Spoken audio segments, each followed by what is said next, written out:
हाँ का होई? ई पूजा होई। पूजा हुई? हाँ कोरोना के समय में ना वो कोरोना बियाह खातिर हम पूजा करे जाते नहीं। अपना बियाह खातिर पूजा कर। हाँ हाँ अच्छा अच्छा। तो का लेला बड़ो? सब व्यवस्था बा, फल उल बा, फूल जाते ले आवे है नो। पूजा तर ले आओ। हाँ कहां जेबो पूजा करे? नीम के पेड़ तो नीम के पेड़ पर। हाँ एकर पूजा हो? बाबा के। बाबा के नीम के पेड़ तो बाबा का पूजा होला। हाँ दिमाग खराब बा। माई के पूजा होला। अच्छा माई के, माई नीम के पेड़ तो माई रहेली नो। हाँ। आ पेड़वा के कर बाप भगवान के तो वो बाबू माई के बाबू ना भइले, हमार बाबा ना भइले। पहले माई ही है। वो ठीक बा और सिगरेट बीड़ी पिए खातिर ना हई ना, होई ना। अरे पिए के बा हई पानी काहे के लेतर झाड़ फिरबो का? ना यार तू सत्यानाश कर देला। हम पूजा करे खातिर मुंड बना के नहीं तू कैसन। लोटकी में पानी ले चला डिब्बा में पानी लेके तब तो छोड़। ना हम झाड़ फिरे नहीं जात पक्का हम बुझाता। यार ई सबरे हमार दिमाग खराब कर दिया एकदम। मौसम बना के पूजा करे खातिर कितना बढ़िया से ई जोन बात मौसम तू बुढ़ा गइल बड़ा, सठिया गइल बड़ा। हाँ हाँ तू सठिया गइल बड़ा। हम जात नहीं पूजा करे। हाँ हाँ जय हो जय हो जय हो। हमार चटाई किने बा। जय हो जय हो जय हो जय हो। जय हो निमिया माई, जय हो माई, जय हो माई, जय हो माई, जय हो जय हो जय हो बाबा, जय हो बाबा, रक्षा करा है बाबा। जय हो बाबा, जय हो बाबा, जय हो बाबा, जय हो बाबा, जय हो बाबा, हेलो जय हो बाबा। हाँ एकर पूजा है बाबा के। बाबा का पूजा हाँ हाँ हाँ पूजा, करबे हई हाँ पूजा करे दो, पूजा करे दो। जय हो बाबा, पानी लेके चल फिर। जय हो बाबा, जय हो। है बुढ़ावा के तनी दुख दूर कर।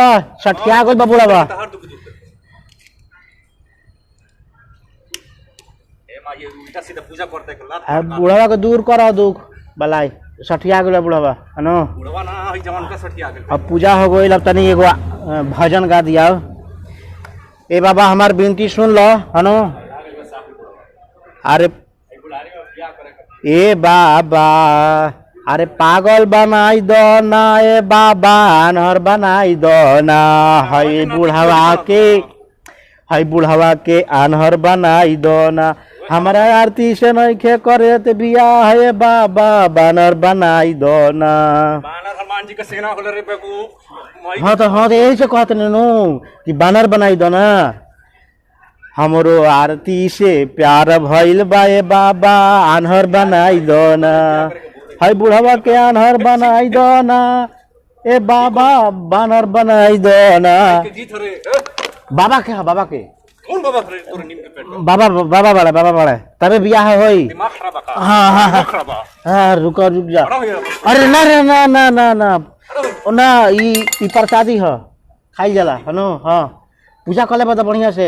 हमारा आरती से बियाह करबो कि ना करबो?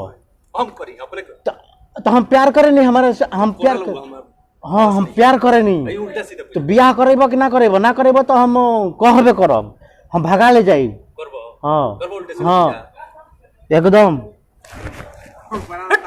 रुक जाओ।